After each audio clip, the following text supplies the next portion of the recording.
नौकर भीमा चुपके से राजकुमारी के कमरे में दाखिल होता है। विचारों में खोई राजकुमारी की नजर जब नौकर के ऊपर पड़ती है तो वो भड़क कर गुस्से में चिल्लाने ही वाली थी कि नौकर भीमा बोल पड़ता है, माफ कीजिएगा राजकुमारी जी, जो ऐसे अचानक बिना इजाजत के आपके कक्ष में चला आया, पर बात ही कुछ ऐसी थी कि मुझे ऐसे आना पड़ा। भीमा की बात सुन राजकुमारी थोड़ी शांत हुई और बोली, बताइए काका, ऐसी क्या बात है जो आप इस तरह मेरे कक्ष में आए। तब नौकर भीमा राजकुमारी तारा के आगे राजा के सुबह महात्मा जी से मिलने वाली बात से लेकर उनके दिए झूठे संदेश को लेकर प्रतापगढ़ जाने तक की पूरी घटना विस्तार पूर्वक कह सुनाता है और कहता है, माफ कीजिएगा राजकुमारी जी, छोटा मुंह बड़ी बात, पर जो पिता अपनी बेटी को उसके गौने के समय उसकी ससुराल न भेजकर वहां उसकी मृत्यु का झूठा संदेश भिजवाता है, उसके मन में कुछ तो बहुत ही घिनौना षड्यंत्र चल रहा है। नौकर भीमा की सारी बात सुन राजकुमारी तारा के पैरों नीचे से जमीन खिसक जाती है। आगे नौकर भीमा कहता है,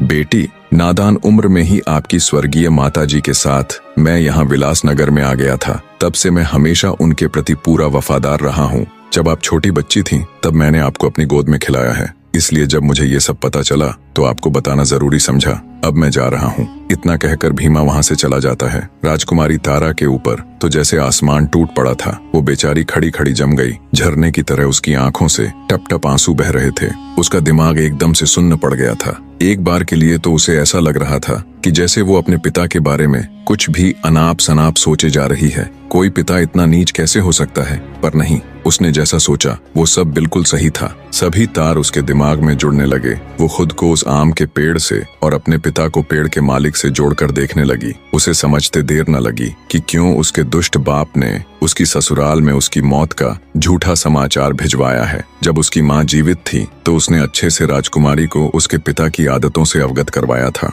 लेकिन वो इतना गिरा हुआ और इतना नीच हो सकता है, उसकी सोच इतनी गंदी हो सकती है, ऐसा वो कभी सपने में भी नहीं सोच सकती थी। कुछ देर तक राजकुमारी अचेत अवस्था में बैठी आंसू बहाती रही। फिर उसने विचार किया कि अब उसका यहाँ एक पल भी रुकना उचित नहीं है। उसका दुष्ट पिता कभी भी यहाँ आ सकता है, पर इतनी रात को वो जाएगी कहाँ? अंततः राजकुमारी ने फैसला किया कि चाहे वो कहीं भी जाए, पर यहाँ तो अब और एक पल भी नहीं रुकेगी। बड़ी हिम्मत करके राजकुमारी ने खुद को संभाला। उसने कुछ वस्त्र और कीमती जेवरात अपने साथ लिए और बिल्कुल साधारण से वस्त्र पहनकर जब वो महल के द्वार पर पहुंची तो वहां मौजूद पहरेदार उसे रोक लेते हैं। कौन हो तुम और अंदर क्या कर रही थी? आज तो महाराज ने सबकी छुट्टी कर रखी थी ना। पहरेदारों की बात सुन राजकुमारी तारावती ठिठक कर रुक जाती है। बने रहे।